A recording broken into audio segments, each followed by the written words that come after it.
साथियों, आजकल की इस भागती दुनिया में हम अपने मन को शांत नहीं कर पाते। हर तरफ हमारा मन कहीं ना कहीं भटकता रहता है। हमारे मन में तमाम तरह के विचार आते रहते हैं जो हमें परेशान करते रहते हैं। ना तो हमें चैन से नींद आती है और ना ही हम सुख शांति से रह पाते हैं। हमारा मन हर समय अशांत रहता है, जिसकी वजह से हम अपने कार्य पर भी ध्यान नहीं दे पाते, जिसकी वजह से हमें कई मुसीबतों का सामना करना पड़ता है।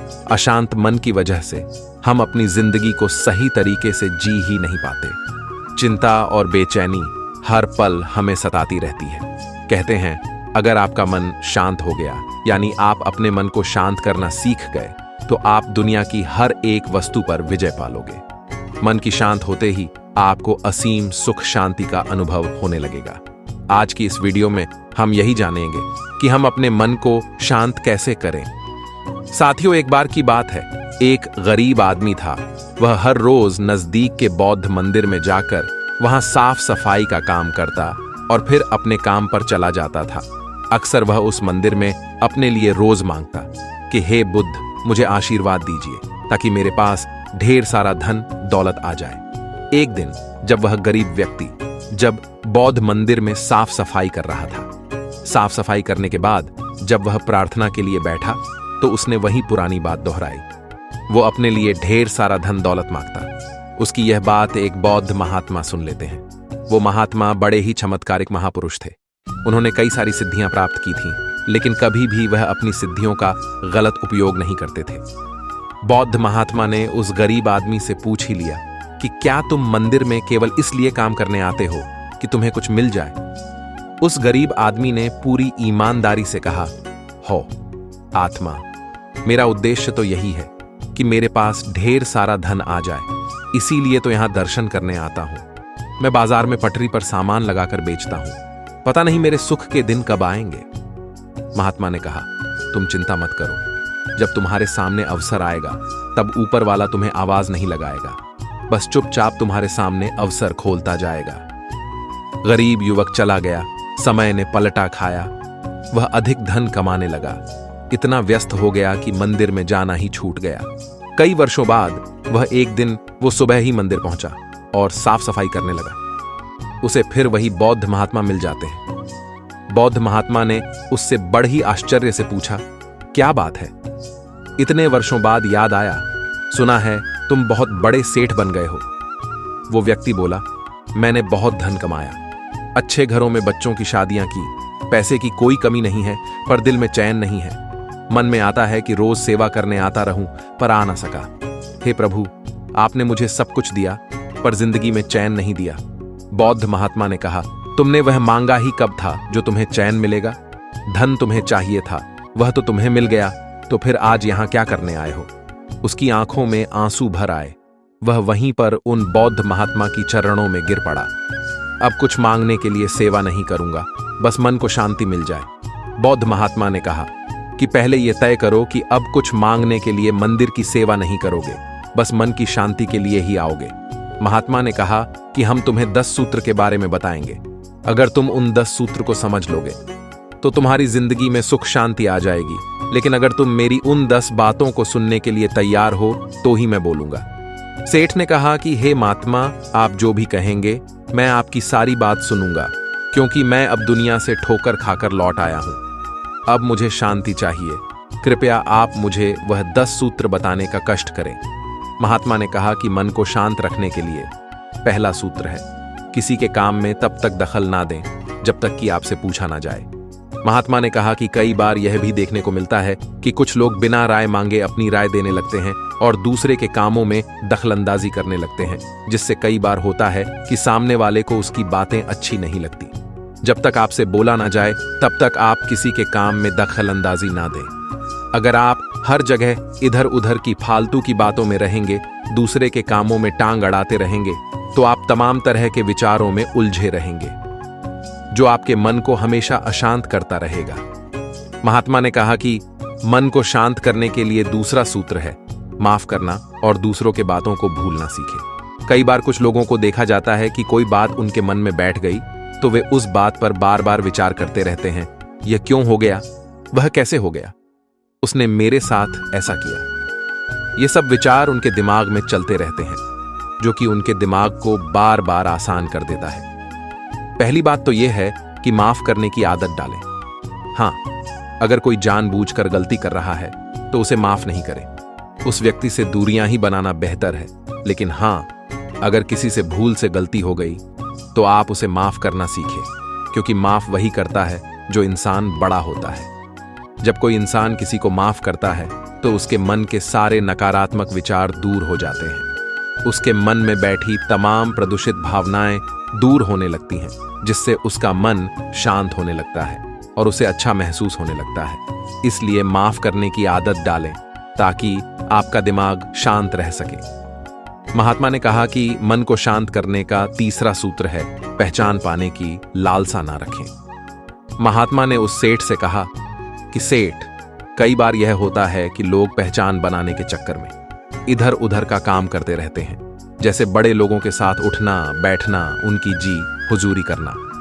उन्हें ऐसा लगता है कि अगर वह उनकी जी हुजूरी करेंगे, बड़े लोगों के साथ रहेंगे तो महान बन जाएंगे, अर्थात उनकी एक अलग पहचान होगी समाज में। तो यह सब बिल्कुल गलत बात है। तुम पहचान बनाते बनाते इतना अशांत हो जाओगे कि तुम्हें पता नहीं चलेगा कि इतने साल कैसे बीत गए, और जितना समय बीतता जाएगा तुम्हारा मन समय के साथ साथ उतना ही अशांत होता चला जाएगा। इसीलिए पहचान बनानी है तो खुद परिश्रम करो। जब तुम खुद परिश्रम करोगे तो वह तुम्हारी असली कमाई होगी, और यही कमाई तुम्हें सुख शांति देगी, तुम्हारे मन को भी शांति देगी। तुम्हें भी लगेगा कि हाँ, हमने कुछ अपने दम पर अर्जित किया है। इसलिए लोगों की जी हुजूरी करना छोड़ो, पहचान बनाने की लालसा छोड़ो, क्योंकि यही लालसा ही तुम्हारे मन को अशांत कर देगी। आजकल समाज में तो यही हो रहा है। कोई कहता है कि मेरा राजा के सेनापति से परिचय है, तो कोई कहता है कि मेरा दोस्त ही सेनापति है। ये सब जाता कर हम अपने आप को बड़ा साबित करने में लगे हुए हैं, अर्थात हम खुद को छोटा महसूस कर रहे हैं। तभी हम खुद को बड़ा बनाने के लिए बड़े लोगों से अपना परिचय बनाने में लगे रहते हैं। गुरु ने कहा, सेठ, तुम्हें यह सब छोड़ना होगा। अगर तुम यह सब छोड़ देते हो तो तुम्हारे मन को शांति अवश्य मिल जाएगी। महात्मा ने आगे कहा कि मन को शांत करने के लिए चौथा सूत्र है जलन की भावना से बचें। कुछ लोगों का स्वभाव यह होता है कि वह छोटी छोटी बातों पर एक दूसरे से नफरत पालने लगते हैं। उन्हें लगता है कि यह चीज हमारे पास होनी चाहिए थी, दूसरों के पास कैसे हो गई। कुछ लोगों को लगता है कि जिंदगी में सिर्फ वही आगे बढ़े। जब कोई दूसरा उनसे आगे बढ़ता है तो उन्हें जलन होने लगती है, और यही जलन की भावना उनके दिमाग को बार बार आसान करती रहती है। अगर आप दूसरों के विकास में खुश रहने लगेंगे तो आपका मन शांत रहेगा और आप भी अपनी जिंदगी में आगे बढ़ने लगेंगे। महात्मा ने सेठ से कहा कि सेठ, कभी ये आजमा कर देखना, जब कोई तुम्हारा पड़ोसी या कोई तुमसे आगे बढ़ रहा हो या अपनी जिंदगी में विकास कर रहा हो, तो तुम उसकी खुशी में शामिल होना, तुम्हें भी बहुत अच्छा लगेगा। आजकल तो हर कोई एक दूसरे से जलन की भावना रख रहा है, जो कि उसके मन की अशांत होने का सबसे बड़ा कारण है। महात्मा ने सेठ से पांचवां सूत्र बताते हुए कहा, उतना ही काटे जितना चबा सके, अर्थात उतना ही काम हाथ में ले जितना पूरा करने की क्षमता हो। महात्मा ने कहा कि सबसे पहले हमें अपनी क्षमता को परखना होता है। हमें यह जान लेना आवश्यक होता है कि हमारे पास कितनी ताकत है, हम इस काम को कर पाएंगे कि नहीं। ये सब सोच विचार करने के बाद ही उस काम की शुरुआत करनी चाहिए। ज्यादा इधर उधर भागोगे, हर तरफ हाथ मारते रहोगे तो कोई भी काम तुम्हारा सही समय से पूरा नहीं हो पाएगा, और जब तुम्हारा कोई भी काम सही समय पे पूरा नहीं हो पाएगा तो तुम हर समय चिंता में डूबे रहोगे। हर समय तुम्हारा मन व्याकुल रहेगा, जो कि तुम्हारे मन को आसान कर देगा। इसलिए पहले अपनी क्षमता को पहचानो और उस क्षमता के अनुरूप ही काम का चुनाव करो। अगर तुम ऐसा करोगे तो तुम्हारा मन शांत रहेगा। महात्मा ने कहा कि मन को शांत करने का छठा सूत्र है रोजाना ध्यान करें। यह सबसे महत्वपूर्ण सूत्र है। अगर तुम सब कुछ करते हो लेकिन तुम इस सूत्र का पालन नहीं करते हो तो तुम्हारा मन कभी भी शांत नहीं रह पाएगा। कोई भी काम करो, कितना भी तुम व्यस्त क्यों ना हो, लेकिन तुम सुबह उठकर ध्यान करने की आदत डालो।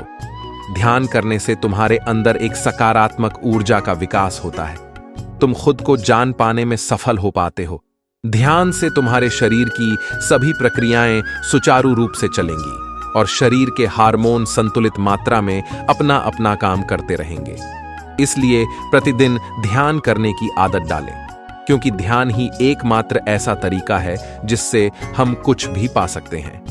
महात्मा ने 7वां सूत्र बताते हुए कहा कि खुद को माहौल में ढालने की चेष्टा करें। जिस माहौल में तुम रह रहे हो, सबसे पहले उसमें ढलने की कोशिश करो, क्योंकि रहाना तुम्हें वही है।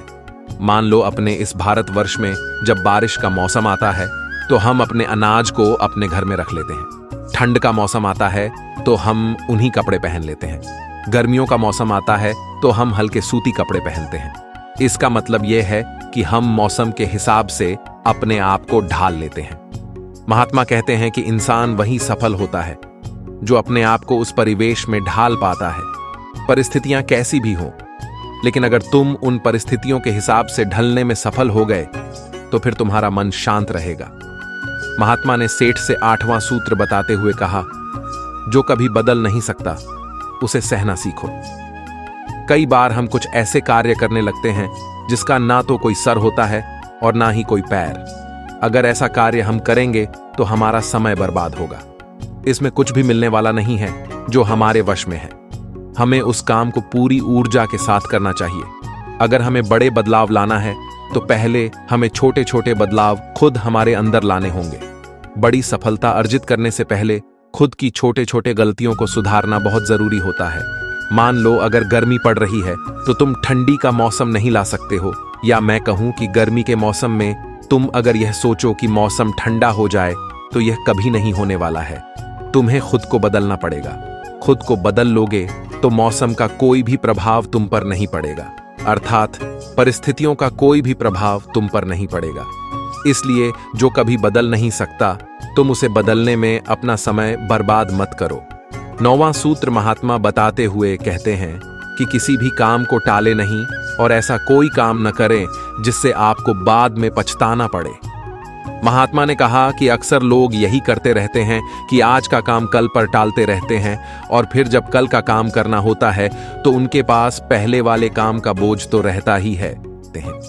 इसीलिए जो आज का काम है तो तुम उसे आज ही कर लो। आज समय रहते जो भी काम है तुम उस काम को सही समय पर निपटा दो, जिससे कि तुम्हें बाद में कोई पछतावा ना हो। मन को शांत करने के लिए महात्मा 10वां और अंतिम सूत्र बताते हुए कहते हैं कि दिमाग को खाली ना रहने दे। कहते हैं कि खाली दिमाग शैतान का घर होता है। अगर तुम्हारा दिमाग खाली होगा, तुम्हारे पास कोई काम नहीं होगा, तो तुम्हारे दिमाग में तमाम तरह के विचार आते रहेंगे और वे विचार समय के साथ साथ इतने बढ़ते जाएंगे कि तुम्हारे मन को आसान कर देंगे। इसलिए अपने जीवन में कोई उद्देश्य रखो और फिर उस उद्देश्य की पूर्ति के लिए पूरी सकारात्मक ऊर्जा के साथ जुड़ जाओ। जिसके जीवन में कोई उद्देश्य ही नहीं रहता है या वह अपने उद्देश्य को सही से पालन नहीं करता है, तो उसके दिमाग में तमाम तरह के फालतू के विचार पनपते रहते हैं, जिससे कि उसका मन अशांत हो जाता है। महात्मा 10 सूत्र बताकर सेठ से कहते हैं कि सेठ, अगर तुम ये 10 सूत्र अपनी जिंदगी में इसका सही से अनुसरण करोगे तो तुम्हारा दिमाग कभी इधर उधर भटकेगा नहीं। तुम्हारा दिमाग हमेशा शांत रहेगा। जब तुम्हारा दिमाग शांत रहेगा तो तुम सकारात्मक ऊर्जा से भरे रहोगे। इतना कहकर वो महात्मा मौन हो गए। सेठ इतने साल से मंदिर आ रहा था, पर उसे आज जो मिला वो शायद उसे इतने सालों में कभी नहीं मिला था। अब उसके दिमाग के विचार ठहर गए थे। उसके चेहरे पर एक शांति दिखाई दे रही थी। वह उन महात्मा को दंडवत प्रणाम करता हुआ अपने घर वापस आ जाता है। तो साथियों, यह वीडियो आपको कैसी लगी? मैं उम्मीद करता हूं इस वीडियो से आपको बहुत कुछ सीखने को मिला होगा। अपनी राय कमेंट बॉक्स में दें। फिर मिलते हैं अगले वीडियो में। जय हिंद।